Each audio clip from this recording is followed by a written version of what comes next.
Assalamualaikum dan salam sejahtera. Untuk tajuk perbincangan pada kali ini, kumpulan kami telah mendapat tajuk kelima iaitu bincangkan sumbangan bidang psikolinguistik terhadap proses pengajaran dan pembelajaran bahasa Melayu. Kami ialah kumpulan 15 dan ahli kumpulan terdiri daripada saya sendiri iaitu Asmida binti Muhammad Tak, Kartini binti Ismail, Nur Fadilah Hanani binti Muhammad Razali, Nur Azimah binti Rokman, Nur Azira binti Syahari, Nurul Afika binti Zulkifli, Siti Noraida binti Abdul Rahim dan Siti Zahra binti Yusuf.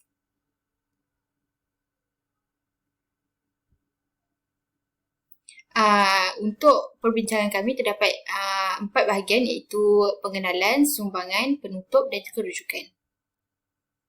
Untuk bahagian pengenalan, psikolinguistik merupakan cabang linguistik yang bergabung dengan ilmu psikologi untuk menganalisis bahasa dan pertuturan. Psikolinguistik mengkaji proses-proses yang berlaku ketika individu bertutur dan memahami ayat yang didengarnya. Bidang penyelidikan utama dalam psikolinguistik ialah penghasilan bahasa, pemahaman bahasa, pemerolehan bahasa, gangguan bahasa, bahasa dan pemikiran serta neurokognisi. Psikolinguistik wujud kerana pengkaji bahasa sedar bahawa kajian bahasa harus disertakan dengan disiplin lain seperti psikologi.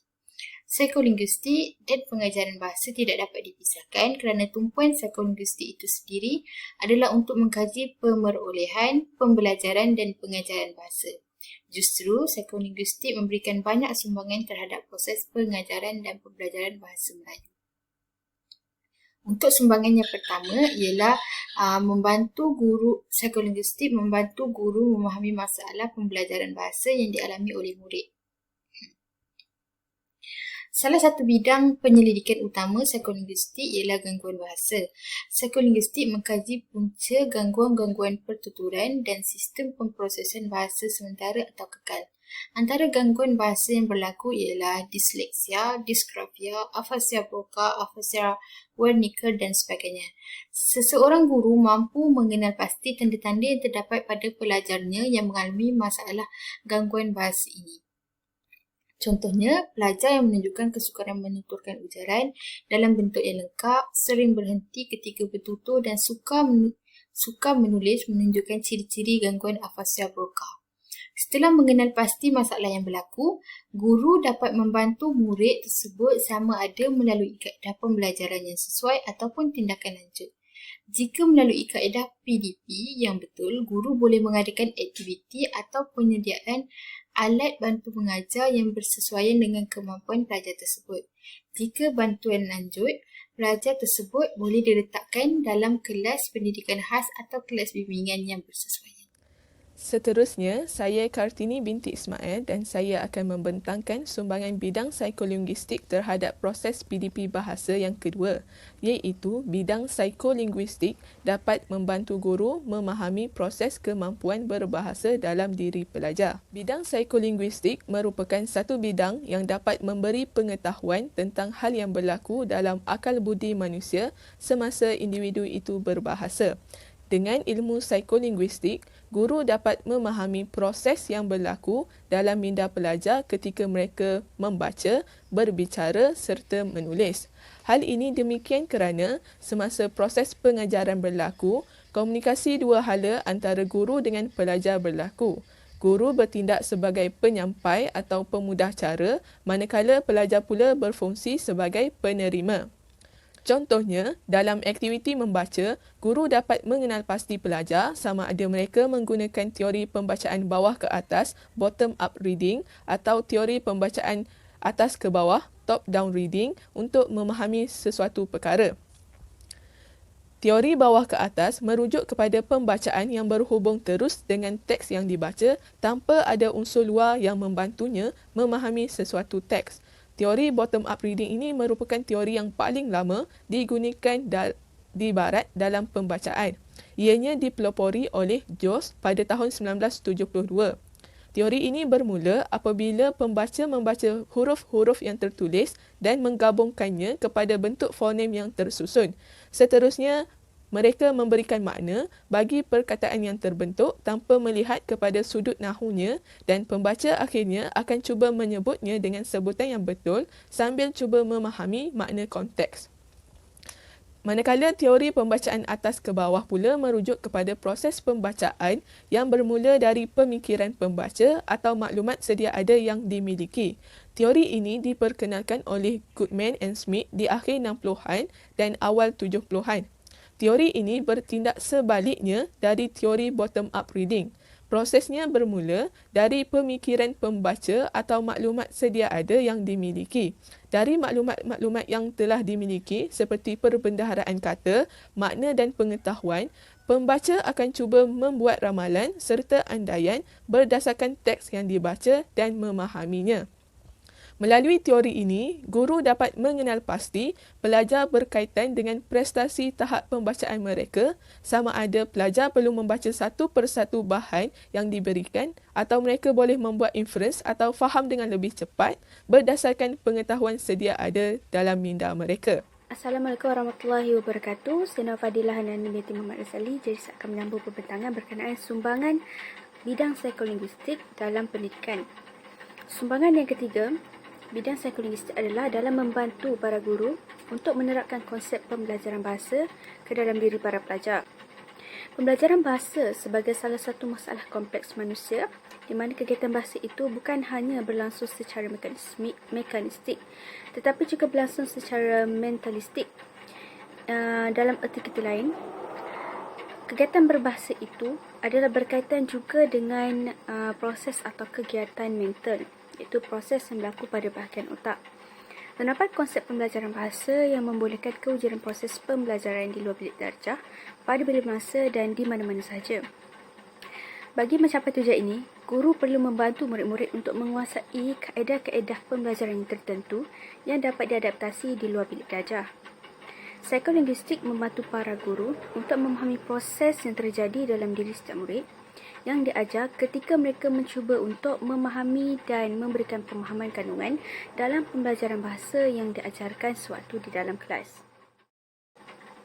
Untuk dapat menggunakan bahasa secara lancar atau komunikasi yang berkesan, murid-murid tidak hanya perlu memahami suatu kaedah bahasa, tetapi juga perlu mempersiapkan diri dengan persiapan kognitif, iaitu penguasaan kaedah bahasa dan kandungan yang akan disampaikan. Selain itu, aspek afektif, iaitu perasaan tenang, yakin diri, percaya diri, mampu menghilangkan rasa cemas, ragu-ragu, was-was dan sebagainya. Serta aspek psikomotor, di mana lafaz yang fasih, keterampilan memilih kata, frasa, klausa dan kalimat. Hubungan psikolinguistik dalam pembelajaran bahasa adalah sangat penting kerana dengan memahami psikolinguistik, seseorang guru itu dapat memahami proses yang terjadi dalam diri murid ketika murid menyimak, berbicara, membaca ataupun menulis sehinggalah kepada permasalahan murid-murid dalam berbahasa. Oleh itu, guru dapat mencari alternatif bagi menyelesaikan masalah murid-murid dalam memahami kaedah. Bidang psikolinguistik yang keempat ialah membantu guru untuk mengetahui tahap-tahap dalam proses pemahaman. Tujuan kita membaca sesuatu teks atau mendengar pertuturan seseorang adalah untuk memperolehi maklumat yang cuba disampaikan sama ada secara lisan atau tulisan dan melibatkan satu urutan gerak laku memproses maklumat yang kompleks. Proses pemahaman merupakan salah satu proses mental dan melibatkan beberapa tahap seperti yang digambarkan dalam rajah di bawah. Kita pergi dahulu kepada tahap yang pertama iaitu menanggapi maklumat deria dan pengecaman kata. Apabila seseorang membaca teks, input penglihatan dalam bentuk huruf akan disatukan untuk membentuk perkataan yang bermakna. Rajah 1 merupakan proses pengecaman kata. Dalam proses ini, pembaca akan mengulangi proses ini sekiranya apa yang dibentuk bukan perkataan yang bermakna. Sebagai contoh, perkataan keluasannya. Sistem pemprosesan maklumat perlu mengulangi proses pengecaman kata sehingga membentuk perkataan yang bermakna.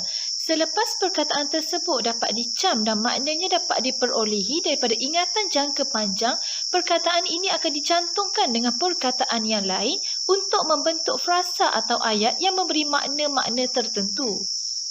Tahap yang kedua ialah pembentukan frasa dan ayat. Sebuah ayat dapat difahami apabila perkataan yang membentuk ayat tersebut digabungkan untuk membentuk frasa dan seterusnya dapat membentuk sebuah ayat. Perkataan ini perlu disusun dengan lebih teratur dan gramatis untuk memudahkan proses pemahaman. Manusia akan mengemukakan dua pandangan dengan mengaitkan dua entiti iaitu benda dan cerita. Benda merujuk kepada subjek manakala cerita merujuk kepada predikat. Baiklah, berdasarkan pada rajah 2 iaitu struktur sebuah ayat, dalam proses kefahaman, seseorang perlu memahami maklumat yang terkandung di antara X dan Y dan seterusnya menggabungkan maklumat itu dengan maklumat yang terkandung di antara Y dan Z. Barulah kita akan dapat mengetahui apakah makna yang cuba untuk disampaikan oleh penulis atau penutur. Tahap yang ketiga ialah melihat makna ayat dalam wacana. Pemprosesan makna yang hanya merujuk kepada makna perkataan dan perhubungan sintaksis yang dibentuk oleh perkataan dalam sebuah ayat kadang-kala boleh memberi makna yang salah sekiranya kita tidak merujuk kepada sesuatu tema. Sebagai contoh dalam majlis agama ada menyebut, wahai saudara sekalian, ikutilah sahaja apa yang nafsu kamu ingini, tetapi kita akan diadili di akhirat kelak. Sekiranya kita tidak merujuk kepada tema keagamaan, kita akan mentafsir makna tersebut, dia menyuruh kita untuk melakukan perkara tersebut. Sebenarnya, ia melarang ataupun mencegah kita daripada melakukan perkara tersebut. Saya Nur Azira binti Syari. Saya teruskan dengan sumbangan yang kelima iaitu bidang psikolinguistik ini dijadikan sebagai teori asas dalam proses pengembangan pengajaran bahasa. Terdapat beberapa kaedah yang dikembangkan berdasarkan pendekatan bidang psikolinguistik. Kaedah pengembangan ini telah dikemukakan oleh Haras dan Andika pada tahun 2009.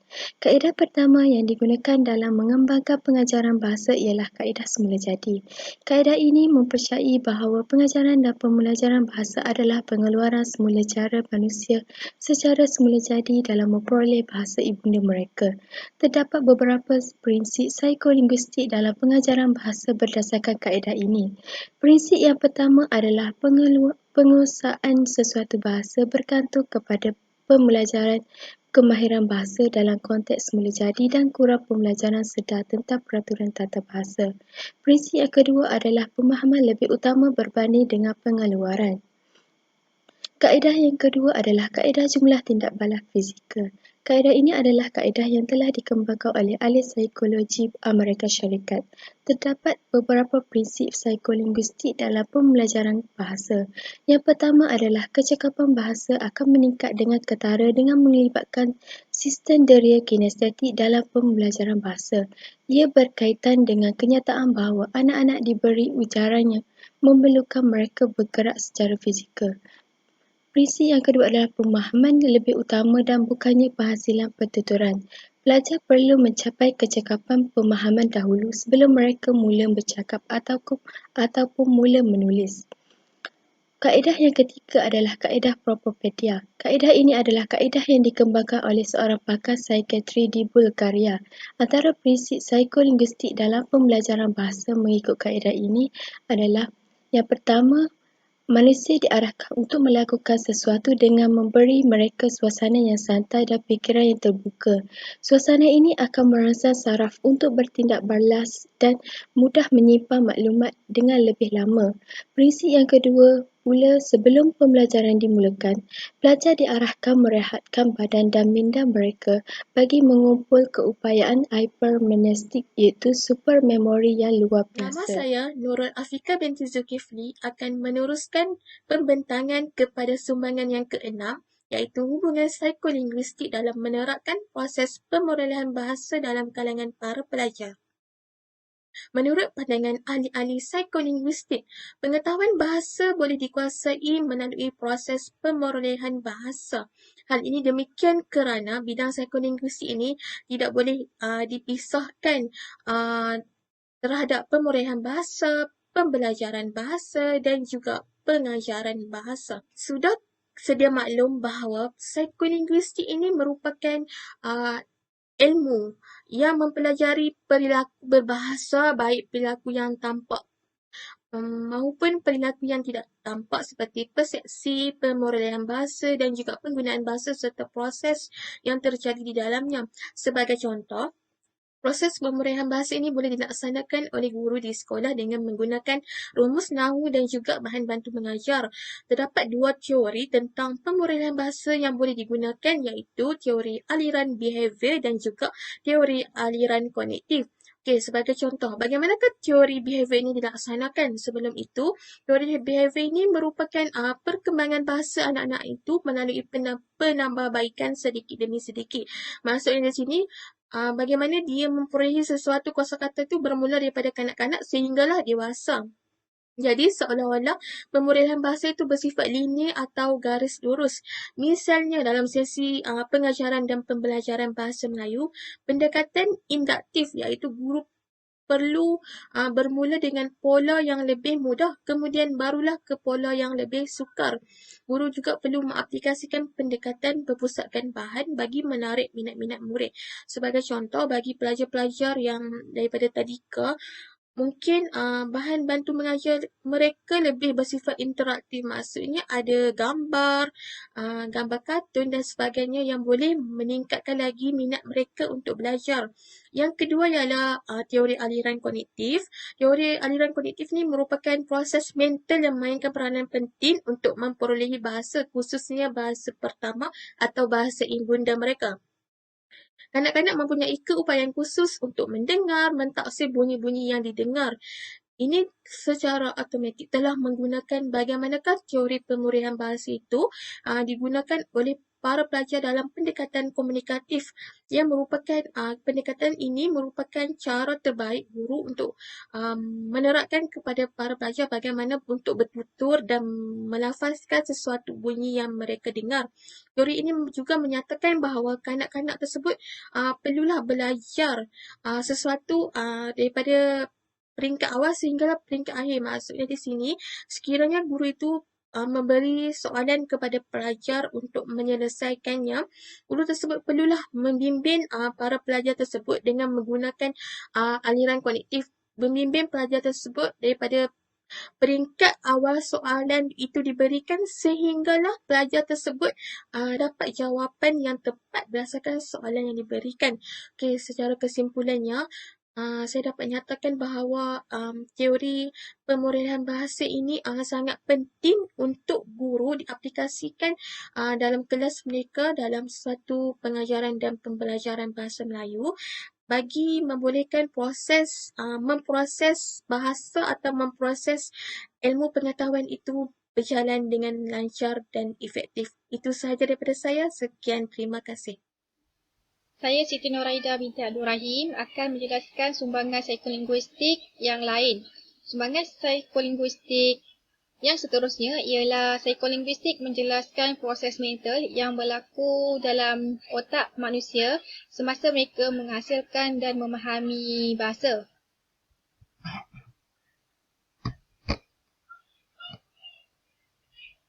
Persepsi bahasa merangkumi aktiviti mendengar dan membaca, manakala penghasilan bahasa pula merangkumi aktiviti bertutur dan juga menulis.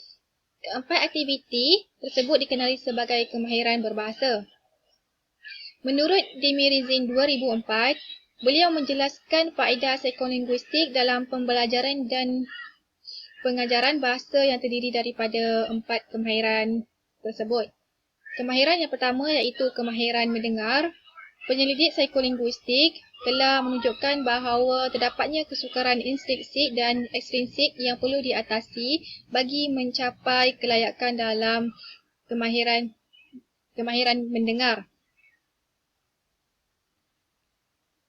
Kesukaran intrinsik ini merujuk kepada kelajuan pertuturan, jumlah kata yang tidak diketahui dan juga pengetahuan mengenai topik sebelumnya.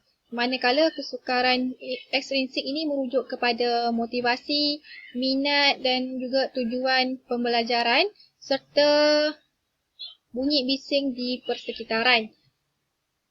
Guru perlu mempunyai pengetahuan psikolinguistik ini untuk mengurangkan kesukaran tersebut.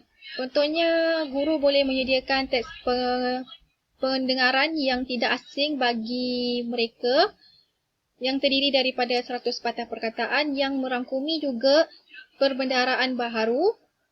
Guru juga perlu melakukan dan memikirkan tentang kelajuan membaca dan bunyi persekitaran. Guru juga perlu merancang pengajaran dan pembelajaran yang menarik minat para pelajar. Yang kedua, kemahiran membaca.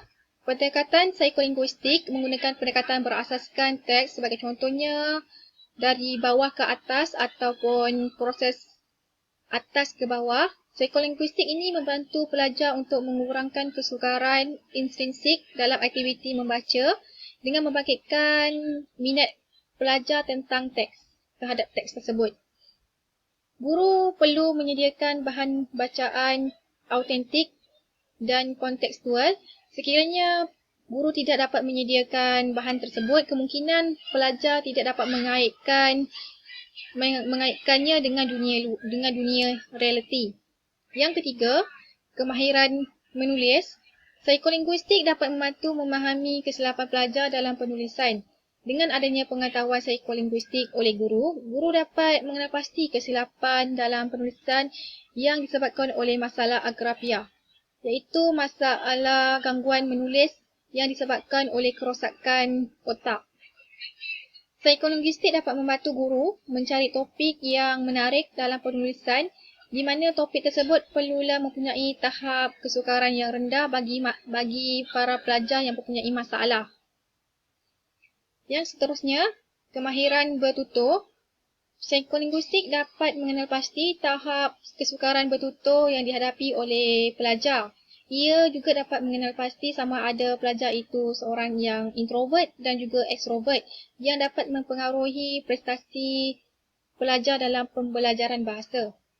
Ada pelajar yang menghadapi masalah kecacatan bercakap, contohnya seperti gagap, disartikulasi, dan ada pelajar juga yang mengalami gangguan traumatik seperti autism dan juga afasia. Dengan adanya pengetahuan psikolinguistik ini, guru dapat menggunakan teknik yang sesuai dalam pengajaran mereka. Guru juga dapat menggunakan teknik yang sesuai untuk mengajar kemahiran bertutur dengan mempertimbangkan keadaan pelajar dan boleh mencari topik yang sesuai, menarik untuk dibincangkan semasa dalam kelas. Jadi, psikolinguistik dapat membantu guru untuk menggunakan pelbagai teknik ataupun pendekatan dalam pengajaran dan pembelajaran yang sesuai dengan kemampuan para pelajar. Baiklah, seterusnya kita pergi kepada sumbangan yang ke-8 iaitu aspek psikolinguistik membantu kepada pemurnian dan permekasaan pendidikan bahasa Melayu di Malaysia.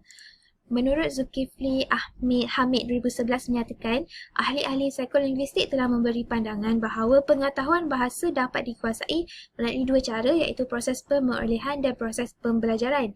Berdasarkan dua cara penguasaan pengetahuan bahasa ini menyebabkan wujudnya perbezaan di antara pelajar natif dan bukan natif, di mana ia akan menyumbang kepada dua pendekatan pengajaran bahasa yang berlainan prinsipnya iaitu prinsip pengajaran perkayaan bahasa dan juga prinsip pengajaran pembinaan kebiasaan berbahasa. Sebelum itu, kita pergi dulu kepada apa itu pelajar natif dan bukan natif.